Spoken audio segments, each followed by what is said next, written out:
સુરત શહેરની કાપોદ્રા પોલીસે છેલ્લા 3 મહિનાથી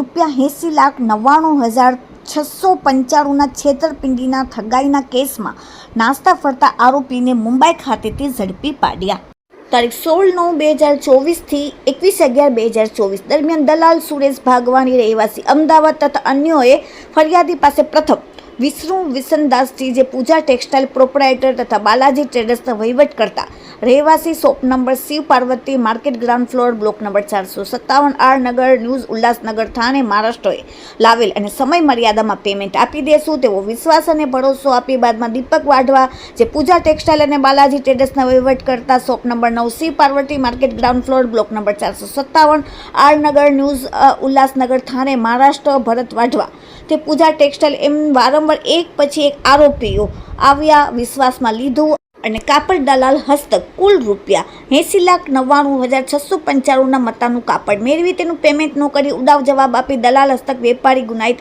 વિશ્વાસઘાત અને ઠગાઈ કરેલ હતી. જે બાબતે કાપોદ્રા પોલીસ સ્ટેશનમાં ગુનો નોંધાયેલ હતો, જેથી કાપોદ્રા પોલીસની ટીમ મુંબઈ ખાતે તપાસમાં મોકલવામાં આવી હતી, જ્યાંથી મુંબઈથી તપાસમાં રોકાઈ ત્યાંથી આરોપીઓને સ્થાનિક સોર્સની માહિતી મેળવીને ગુનામાં અંજામ આપનાર ચારેય આરોપીઓને ટેકનિકલ વર્કઆઉટથી શોધીને આરોપીઓને સુરત લાવીને કાયદેસરની કાર્યવાહી કરવામાં આવેલ છે. આરોપી 1 રતન ભાટિયા, 2 અમિત વિસનદાસની, 3 દીપક વધ્યા અને 4 Bharat Budhrani. Bureau report, daily India TV, Surat.